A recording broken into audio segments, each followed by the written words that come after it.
నమస్తే, welcome to news pocket.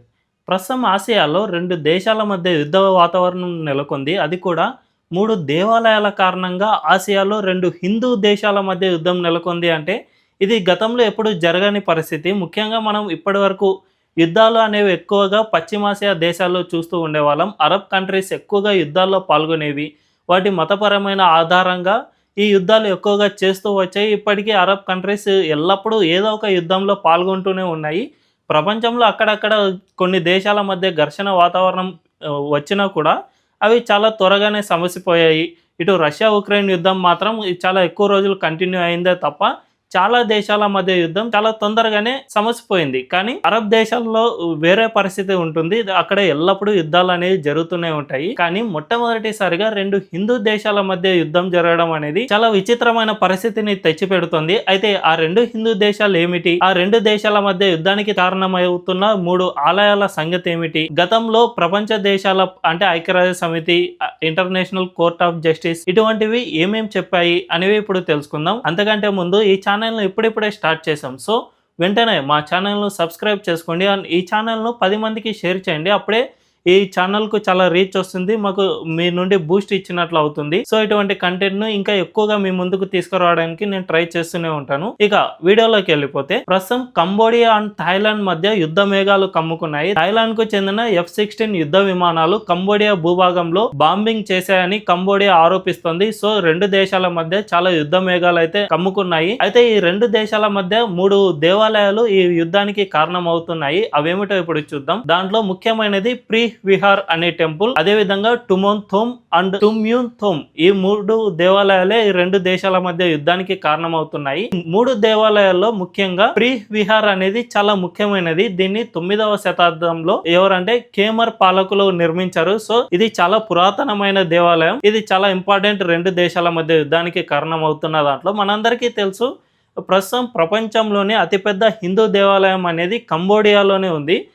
ప్రపంచంలో అతిపెద్ద హిందూ దేశం అయిన భారతదేశంలో కూడా అంత పెద్ద హిందూ దేవాలయం లేదు. కానీ కంబోడియాలో అంకోర్ వాట్ అనే విష్ణు దేవాలయం ఇప్పటి వరకు ప్రపంచంలోనే ఉన్న అతిపెద్ద హిందూ దేవాలయంలో ఫస్ట్ ప్లేస్ లో ఉంది. దీన్ని తమిళనాడు రాజులు అక్కడికి వెళ్ళిన తర్వాత నిర్మించారని చరిత్ర చెబుతుంది. సో కంబోడియా అనేది ఇప్పటికీ హిందుత్వాన్ని ఫాలో అవుతూ వస్తుంది. అటు థాయిలాండ్ లో కూడా మన దేవుళ్ళనే వాళ్ళు పూజిస్తారు, కానీ వారి పేర్లు వేరువేరుగా ఉంటాయి అంతే తప్ప మొత్తంగా మన దేవుళ్ళని వారు కూడా పూజిస్తారు. సో ఈ 2 హిందూ దేశాల మధ్య ఇప్పుడు యుద్ధ మేఘాలు కమ్ముకుంటూ ఉన్నాయి. నిజానికి ఈ 3 దేవాలయాలపై గతంలో కొన్ని ఇంటర్నేషనల్ కోర్ట్ ఆఫ్ జస్టిస్ ఇటువంటి కొన్ని తీర్పులు ఇచ్చాయి. అవేమిటో ఇప్పుడు చూద్దాం. ఈ 2 దేశాల మధ్య 512 మైళ్ళ సరిహద్దు భూభాగం ఉంది. అంటే ఈ 2 దేశాల మధ్య 512 మైళ్ళ వరకు సరిహద్దు అనేది ఉంటుంది.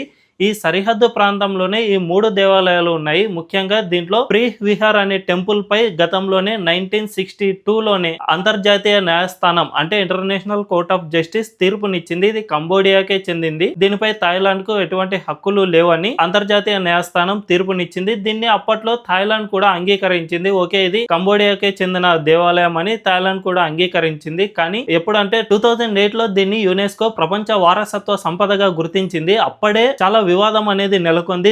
ఇది తమకే చెందింది అని థాయిలాండ్ చెబుతూ ఉండగా, ఇది తమకు చెందింది అని కంబోడియా ఎప్పుడో తీర్పు కూడా వచ్చింది కాబట్టి ఇది తమకే చెందుతోందని కంబోడియా చెబుతోంది. సో ఈ 2 దేశాల మధ్య 2008లోనే మొట్టమొదటిసారిగా వివాదం చాలా హై స్థాయిలో పెరిగింది. అప్పట్లో జరిగిన వివాదాల్లో ఒకరు చనిపోయారు కూడా. ఆ తర్వాత 2011 నుంచి 13 మధ్యలో చాలా ఎక్కువగా వివాదం ముదిరింది. అప్పట్లో ఇరు దేశాల మధ్య సైనికుల మధ్య ఘర్షణ వాతావరణం కూడా జరిగింది. చాలా మంది సైనికులు చనిపోయారు. అయితే ఆ యుద్ధం అనేది ఇప్పుడు చాలా పీక్ స్టేజ్ కు చేరుకుంది. రీసెంట్ గా కంబోడియా ఆ దేవాలయాల పరిసరాల ప్రాంతంలో కొన్ని ల్యాండ్ మైన్లు అమర్చారని వార్తలు ఉన్నాయి. ఈ ల్యాండ్ మైన్లను తొక్కి థాయిలాండ్ సైనికులు కొంతమంది చనిపోయారని థాయిలాండ్ చెబుతోంది. సో తమ సైనికులను చంపడానికి తమ భూభాగంలోనే ల్యాండ్ మైన్లను కంబోడియా అమర్చిందని, ఇది యుద్ధానికి దారితీసే పరిస్థితులని థాయిలాండ్ కూడా చెబుతోంది. రీసెంట్ గా థాయిలాండ్ కు చెందిన యువ ప్రధాని షినవత్రా కూడా ఈ 2 దేశాల మధ్య జరుగుతున్న వివాదాల కారణంగానే రాజీనామా చేయాల్సి వచ్చిందంటే పరిస్థితి ఎంతలా ఉందో అర్థం చేసుకోవచ్చు. ఆమె ఏం చేసిందంటే, ప్రధానిగా ఎన్నికైన కొద్ది రోజుల తర్వాత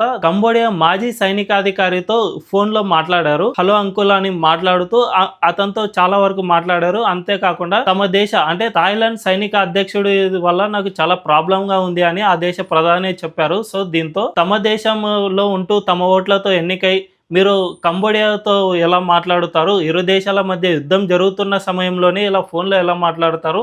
అది కూడా తమ దేశాన్ని కాపాడుతూ వస్తూ ఉన్న సైనిక అధ్యక్షుడి పైనే ఎలాంటి ఆరోపణలు ఎలా చేస్తారు అని చాలా మంది ప్రజలు, సొంత పార్టీ నేతలు కూడా చాలా వరకు వ్యతిరేకించారు. దీంతో షినోవత్రా రాజీనామా చేయాల్సిన పరిస్థితి ఏర్పడింది. ఆమె పార్టీకి అప్పటి వరకు మద్దతు ఇస్తున్న పార్టీ కూడా ఉపసంహరించుకోవడంతో ఇక ఆమె రాజీనామా చేయాల్సిన తప్పని పరిస్థితి నెలకొంది. సో ఈ రెండు దేశాల మధ్య అయితే ఇప్పుడు చాలా ఘర్షణ వాతావరణం పెరిగిపోయింది. ఈ సరిహద్దుల్లో ఎక్కువగా బాంబులు అమర్చడం వల్ల ఇక థాయిలాండ్ కూడా దీన్ని సహించలేక F-16 యుద్ధ విమానాలను ఇటు కంబోడియా సరిహద్దు వైపు మళ్లించి అక్కడ బాంబింగ్ చేపట్టింది. సో ఇప్పుడు ఈ రెండు దేశాల మధ్య ఘర్షణ పరిస్థితులు చాలా తీవ్ర స్థాయిలో పెరిగిపోయాయి. ఇప్పటి వరకు పదాతి దళం మాత్రమే పోరాడుతూ ఉండగా ఇప్పుడు దీంట్లో థాయిలాండ్ వాయుసేన కూడా రంగంలోకి దిగింది. సో దీంతో ఇక కంబోడియా కూడా దీనిపై ఎస్కలేట్ చేస్తే గనుక రెండు దేశాల్లో యుద్ధాలు ఖచ్చితంగా వచ్చే అవకాశం ఉంది. మరి దీన్ని అంతర్జాతీయ సంస్థలు కానీ లేదంటే ఇతర దేశాలు కానీ ఎలా ఆపుతాయో, ఆపే ప్రయత్నం ఏమైనా చేస్తాయా, లేదంటే చైనా లాంటి దేశాలు